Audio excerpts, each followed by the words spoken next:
Praise the lord. అందరికీ దేవుని నామములో అందరికీ వందనాలు. నిర్గమాకాండము 19వ అధ్యాయము. ఇశ్రాయేలీలు ఐగుప్తు దేశము నుండి బయలుదేరిన 3వ నెలలో, వారు బయలుదేరిన నాడే 3వ నెల ఆరంభ దినమందే వారు సీనాయి అరణ్యమునకు వచ్చిరి. వారు రెఫీదీము నుండి బయలుదేరి సీనాయి అరణ్యమునకు వచ్చి ఆ అరణ్యమందు దిగిరి. అక్కడ ఆ పర్వతము ఎదుట ఇశ్రాయేలీలు విడసిరి. మోషే దేవుని యొద్దకు వచ్చి పోవగా, యెహోవా ఆ పర్వతము నుండి అతన్ని పిలిచి, నీవు యాకోబు కుటుంబీకులతో ముచ్చటించి ఇశ్రాయేలీలకు తెలుపవలసినదేమనగా, నేను ఐగుప్తీయులకు ఏమి చేసితినో మిమ్మును గద్దరెక్కల మీద మోసి నా యొద్దకు మిమ్ము ఎట్లు చేర్చుకొంటినో మీరు చూచితిరి. కాగా మీరు నా మాట శ్రద్ధగా విని నా నిబంధనను అనుసరించి నడిచిన ఎడల మీరు సమస్త దేశ జనులలో నాకు స్వకీయ సంపాద్యమగుదురు. సమస్త భూమియు నాదే గదా. మీరు నాకు యాజక రూపమైన రాజ్యముగాను పరిశుద్ధమైన జనముగాను ఉందురని చెప్పుము. నీవు ఇశ్రాయేలీలతో పలకవలసిన మాటలు ఇవే అని చెప్పగా, మోషే వచ్చి ప్రజల పెద్దలను పిలిపించి యెహోవా తనకు ఆజ్ఞాపించిన ఈ మాటలన్నీ వారి ఎదుట తెలియపరచెను. అందుకు ప్రజలందరూ యెహోవా చెప్పినదంతయు చేసేదమని ఏకముగా ఉత్తరమిచ్చిరి. అప్పుడు మోషే తిరిగి వెళ్ళి ప్రజల మాటలను యెహోవాకు తెలియజేసెను. యెహోవా మోషేతో, ఇదిగో నేను నీతో మాట్లాడినప్పుడు ప్రజలు విని నిరంతరము నీ యందు నమ్మకముంచినట్లు నేను కారుమబ్బులలో నీ యొద్దకు వచ్చేదనని చెప్పెను. మోషే ప్రజల మాటలను యెహోవాతో చెప్పగా, యెహోవా మోషేతో, నీవు ప్రజల యొద్దకు వెళ్ళి నేడును రేపును వారిని పరిశుద్ధపరచుము. వారు తమ బట్టలు ఉతుకుకొని 3వ నాటికి సిద్ధముగా ఉండవలెను. 3వ నాడు యెహోవా ప్రజలందరి కన్నుల ఎదుట సీనాయి పర్వతము మీదకి దిగి వచ్చును. నీవు చుట్టూ ప్రజలకు మేరను ఏర్పరచి, మీరు ఈ పర్వతము ఎక్కవద్దు, దాని అంచును ముట్టవద్దు. భద్రము సుమి, ఈ పర్వతము ముట్టు ప్రతివానికి మరణశిక్ష తప్పక విధింపబడవలెను. ఎవడునూ చేతితో దాన్ని ముట్టకూడదు. ముట్టినవాడు రాళ్లతో కొట్టబడవలెను, లేక పొడవబడవలెను. మనుష్యుడు గాని మృగము గాని బ్రతకకూడదు. బూరధ్వని చేయునప్పుడు వారు పర్వతముల యొద్దకు రావలెననెను.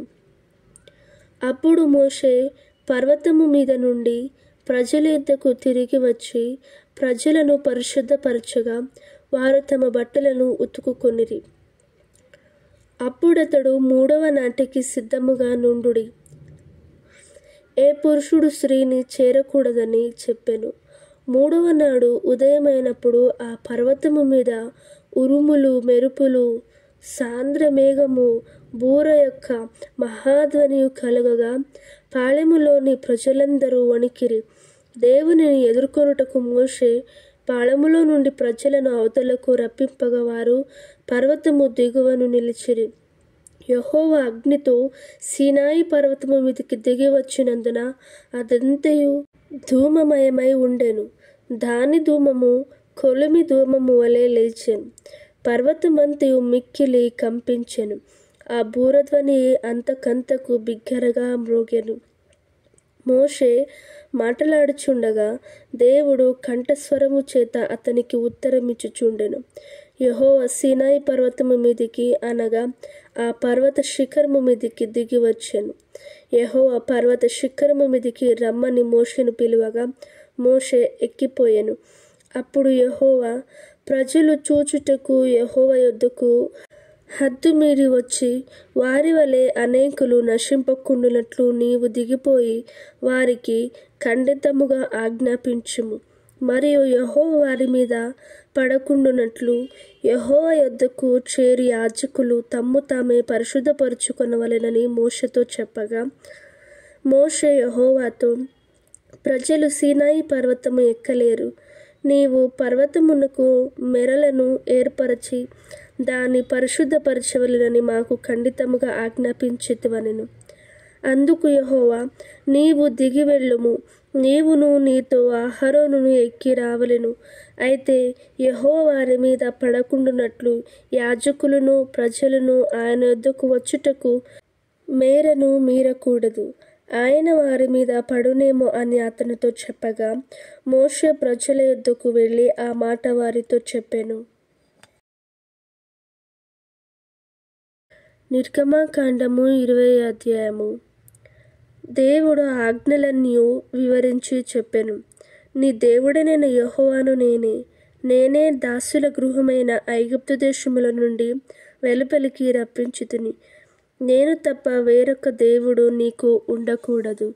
పైన ఆకాశమంది గాని, క్రింది భూమి యందే గాని, భూమి క్రింద నీళ్ళ యందే గాని ఉండు దేని రూపము అయినను విగ్రహమును అయినను నీవు చేసుకొనకూడదు.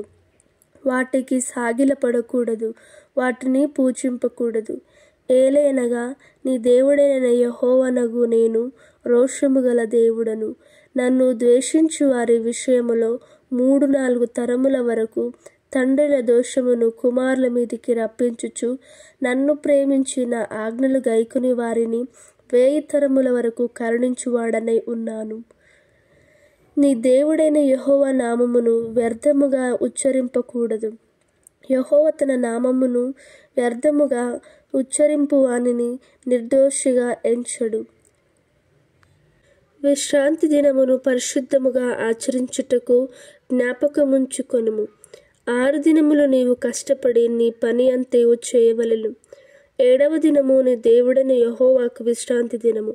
దానిలో నీవైనను, నీ కుమారుడైనను, నీ కుమార్తెనను, నీ దాసుడైనను, నీ దాసి అయినను, నీ పశువైనను, నీ ఇండ్లలో ఉన్న పరదేశి అయినను ఏ పని చేయకూడదు.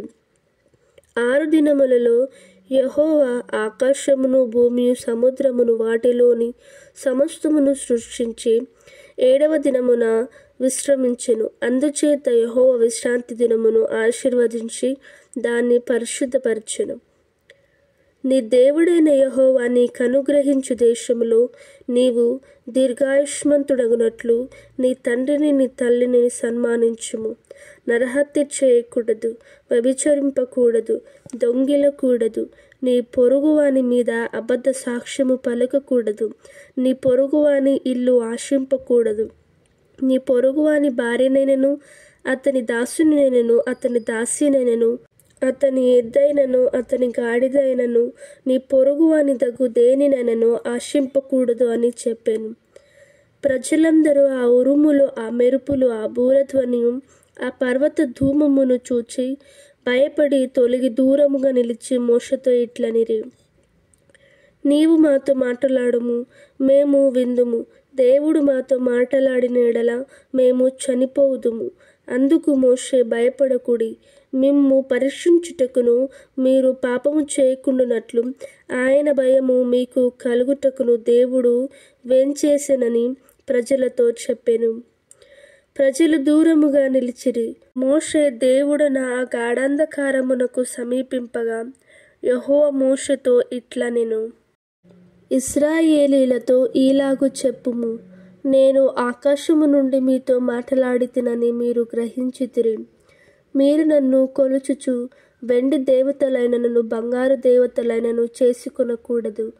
మంటి బలిపీఠమును నా కొరకు చేసి దాని మీద నీ దహన బలులను, సమాధాన బలులను, నీ గొర్రెలను, నీ ఎద్దులను అర్పింపవలెను. నేను నా నామమును జ్ఞాపకార్థముగునుంచు ప్రతి స్థలములోనూ నీ యొద్దకు వచ్చి నిన్ను ఆశీర్వదించెదను. నీవు నాకు రాళ్లతో బలిపీఠమును చేయినప్పుడు మలచిన రాళ్లతో దాన్ని కట్టకూడదు. దానికి నీ పనిముట్టు తగలనిచ్చిన ఎడల అది అపవిత్రమగును. మరియు నా బలిపీఠము మీద నీ దిగంబరత్వము కనబడకుండునట్లును మెట్ల మీదుగా దానిని ఎక్కకూడదు.